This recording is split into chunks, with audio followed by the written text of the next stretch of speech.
నమస్తే, welcome to BCN news. నేను విజయలక్ష్మి. ముందుగా ముఖ్యాంశాలు. మెటా సదస్సు కోసం ఢిల్లీ చేరుకున్న Nara Lokesh. WhatsApp citizen engagement and innovation forum సమావేశంలో ప్రసంగించనున్న మంత్రి. పోలవరం ప్రాజెక్టు నాణ్యత, భద్రత విషయంలో రాజీపడే ప్రసక్తే లేదన్న మంత్రి నిమ్మల. 2027 పుష్కరాలు నాటికి ప్రాజెక్టు పూర్తి చేసే సంకల్పంతో పనులు జరుగుతున్నాయని వెల్లడి. రాజమండ్రి కల్తీ పాల ఘటనను యాక్సిడెంటల్ గా చిత్రీకరించే ప్రయత్నం జరుగుతోంది. మాజీ ఎంపీ మార్గాని భరత్ మండిపాటు. వాడపల్లి వెంకన్న ఆలయంలో ప్రత్యేక పూజలు. మంగళ వాయిద్యాల నడుమ శ్రీ స్వామి అమ్మవార్లకు మేలుకొలుపు సేవ, ఈశ్వరలక్ష్మి హోమం. మంత్రి నారా లోకేష్ మంగళవారం ఢిల్లీ చేరుకున్నారు. రాజధానికి విచ్చేసిన ఆయనకు టీడీపీ ఎంపీలు ఘన స్వాగతం పలికారు. అనంతరం ఆయన పార్టీ ఎంపీలతో సమావేశమై పలు అంశాలపై చర్చించారు. ఈ రోజు జరగనున్న కీలక కార్యక్రమంలో పాల్గొనేందుకు మంత్రి లోకేష్ ఢిల్లీలో పర్యటిస్తున్నారు. ప్రముఖ సోషల్ మీడియా సంస్థ మెటా ఆధ్వర్యంలో జరగనున్న WhatsApp citizen engagement and innovation forum సమావేశంలో మంత్రి లోకేష్ పాల్గొని ప్రసంగించనున్నారు. ఈ సదస్సులో డిజిటల్ గవర్నెన్స్, పౌర సేవల్లో టెక్నాలజీ వినియోగం, ప్రభుత్వ పాలనలో పారదర్శకత, జవాబుదారీతనం పెంపొందించడం వంటి అంశాలపై ఆయన మాట్లాడనున్నారు.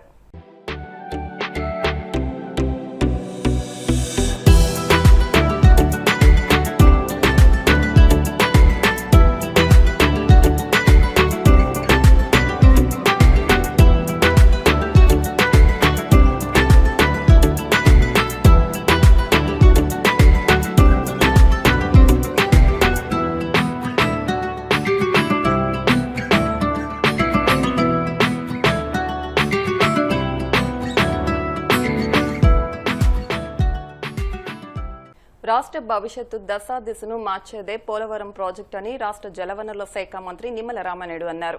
పోలవరం ప్రాజెక్టులో జరుగుతున్న పనులను సలహాదారు వెంకటేశ్వరరావుతో కలిసి ఆయన పరిశీలించారు. నిర్మాణాలు జరుగుతున్న ప్రాంతాలను స్వయంగా వెళ్లి పరిశీలించారు. అనంతరం ఆయన మాట్లాడుతూ 2027 పుష్కరాలు నాటికి ప్రాజెక్టు పూర్తి చేసే సంకల్పంతో పనులు జరుగుతున్నాయన్నారు. ముఖ్యమంత్రి, ఉప ముఖ్యమంత్రి ఆధ్వర్యంలో ప్రధాని మోదీ సహకారంతో ప్రాజెక్టు నిర్మాణం కొనసాగుతోందన్నారు. సలహాలు, సూచనలు, విమర్శలు పరిగణలోకి తీసుకుంటామని, నాణ్యత, భద్రత విషయంలో రాజీపడే ప్రసక్తే లేదన్నారు.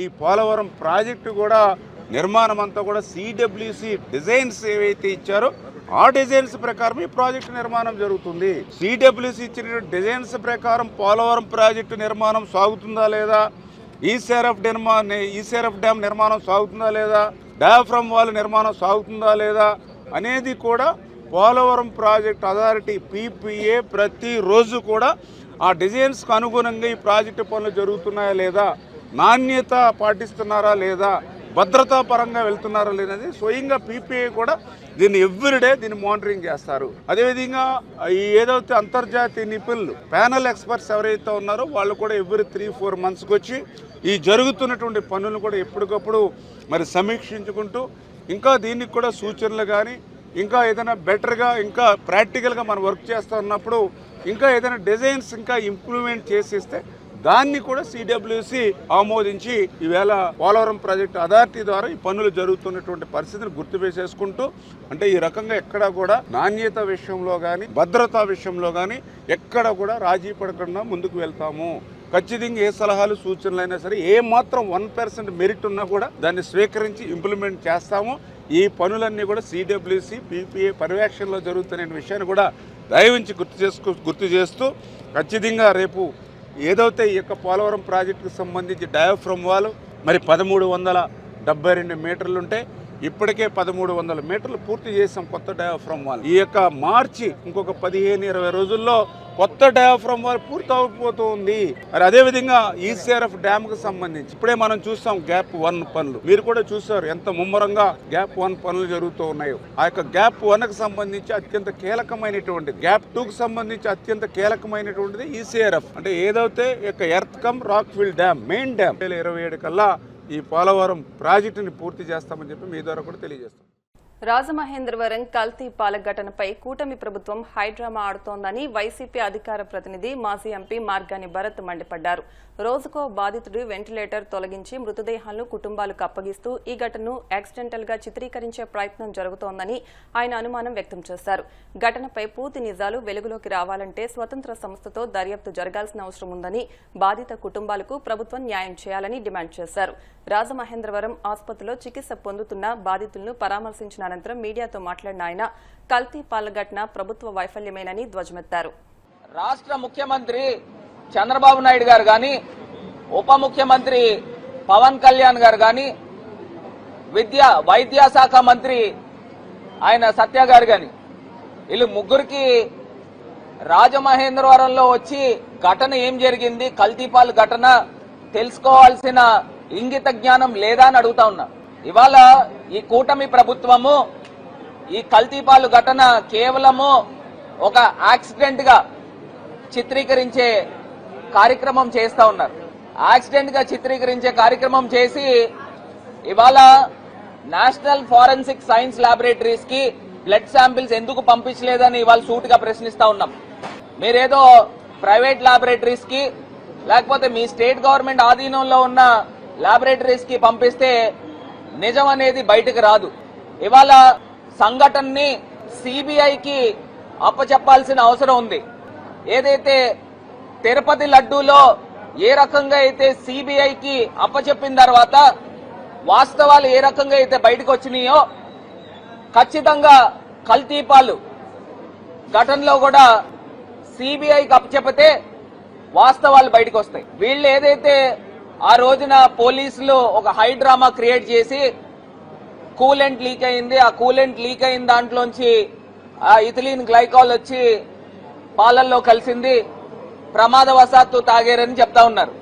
నేను ఇవాళ సూటిగా ప్రశ్నిస్తా ఉన్నా, కేవలము ఆ పాలతను 150-160 లీటర్లు ఆయన సప్లై చేస్తా ఉంటే కేవలము ఒక 15-16 కుటుంబాలకి ఎందుకు ఎఫెక్ట్ జరిగింది? ఇథిలీన్ గ్లైకాల్ కనుక కలిస్తే మొత్తం పాలల్లో మొత్తం ఆ ట్యాంకర్ అంతా కలవాలి కదా. కేవలము ఒక 15-16 కుటుంబాలకి వేసిన పాలల్లోనే ఎందుకు తేడా వచ్చింది? ఇక్కడ పోలీస్ డిపార్ట్మెంట్ కూడా రకరకాల కోణాల్లో దీన్ని దర్యాప్తు జరపాలి.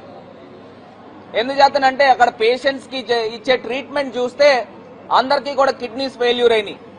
అంటే ఎవరైనా పురుగుల మందు తాగి ఆత్మహత్య చేసుకుంటారు చూసారా, వాళ్ళకి ఏ రకంగా అయితే ఎఫెక్ట్ జరుగుతుందో ఇక్కడ ఉన్న పేషెంట్స్ కూడా అదే జరిగింది. అంటే పురుగుల మందు ఎంత కాన్సన్ట్రేషన్ లెవెల్స్ లో జరుగుతుందో ఆ ఎఫెక్ట్ జరిగింది. ఇది పెద్దవాళ్ళకి అంటే సుమారుగా 65, 70, 80 సంవత్సరాలు వాళ్ళకి, చిన్నారులకి, చంటి పిల్లలకి ఈ ఎఫెక్ట్ జరిగింది. మిడిల్ ఏజ్ పీపుల్ కి జరగల. అంటే దాన్ని బట్టి ఇక్కడ ఏమర్థం అవుతా ఉంది, ఇది కేవలము ఆ కల్తీపాలు అతను ఆ కలిపే దాంట్లో యూరియా కలిపాడా, లేకపోతే ఏదైనా ఫార్ములిన్ కలిపాడా, లేకపోతే ప్రొఫెషనల్ రైవల్టీ ప్రకారంగా అతనికి కిట్టన వాళ్ళు ఎవరైనా అందులో పురుగుల మంది ఏమన్నా కలిపారా? ఇవన్నిటిపైన అన్ని కోణాల్లోనూ దర్యాప్తు జరగాలి. ఏదో మీరు పోలీస్ డిపార్ట్మెంట్ స్టార్టింగ్ ఒక స్టోరీ కుకప్ చేశారు, దాన్ని ఇవాళ యాక్సిడెంట్ కింద చిత్రీకరించే కార్యక్రమం చేస్తా ఉన్నారు. నేను సూటిగా ప్రశ్నిస్తా ఉన్నా, అసలు బాధితుల కుటుంబాలు రోజుల తరబడి ఈ అక్క హాస్పిటల్ దగ్గరే మరి ఉంటా ఉన్నారు. వీళ్ళు మళ్ళీ ఎక్స్గ్రేషన్ ఏమో చనిపోయిన వాళ్ళకి 10 లక్షలు ప్రకటించారు. బాగుంది. కాకినాడ ఘటన ఆ ఫైర్ మిషాప్ జరిగితే అక్కడ చనిపోయిన వాళ్ళకి 20 లక్షలు ప్రకటించారు. ఏంటి వ్యత్యాసం ఏంటి? ఈ రెండు కూడా గవర్నమెంట్ తప్పిదాల వల్లనే జరిగింది. ఈ ప్రభుత్వం యొక్క నిర్లక్ష్యం వల్లనే జరిగింది. నిజంగా ఎప్పటికప్పుడు ఈ అన్ఆర్గనైజ్ సెక్టర్ ని ఆర్గనైజ్ చేసి ఎప్పటికప్పుడు మానిటర్ చేసి మిల్క్ అనలైజర్స్ ద్వారా దీన్ని గవర్నమెంట్ బాధ్యత తీసుకుని ఉండుంటే ఈ ఘటన జరిగి ఉండేది కాదు కదా. 2023లో మిల్క్ ప్రొక్యూర్మెంట్ యాక్ట్ అని జగన్మోహన్ రెడ్డి గారు అప్పుడు ఒక చట్టం తీసుకుని వచ్చారు. ఆ చట్టం ఇది చెప్తా ఉంది, ఎప్పటికప్పుడు కంటిన్యూస్ మానిటరింగ్ జరగాలి, మిల్క్ అనలైజర్స్ తో దీన్ని అనలైజ్ చేయాలని. నిజంగా గవర్నమెంట్ తలుచుకుంటే చేయలేరనండి ఇవన్నీను. ఇవాళ మరి బాధిత కుటుంబాల పరిస్థితి ఏంటి? నిజంగా చిన్నారులను మనం చూస్తే చంటి పిల్లలు 6 మాసాలు సంవత్సరం వయసు ఉన్నవాళ్ళు, ఆ పిల్లలు 18 రోజుల నుంచి మృత్యువుతో పోరాటం చేస్తూ ఉన్నారు. ఎంత అన్యాయం అండి. నేను ఇదే కూటమి పెద్దలను అడుగుతా ఉన్నా, మీ ఇంట్లోనే మీ కుటుంబ సభ్యుల్లోనే చిన్నారులకి ఈ రకంగా జరిగితే మీరు ఈ తరహాలో ప్రవర్తిస్తారా అని అడుగుతా ఉన్నా. చంద్రబాబు నాయుడు గారికి బాధ్యత లేదండి? ఆయన రాజమండ్రి సందర్శించి పేషెంట్స్ తాలూకా వివరాలు తెలుసుకుని ఒక రివ్యూ మీటింగ్ తీసుకుని అసలు ఏం జరిగింది అని పూర్తి వివరాలు బయటికి తీసుకురావాలి కదండి. ఇప్పుడు కాసేపు ప్రకటనలు.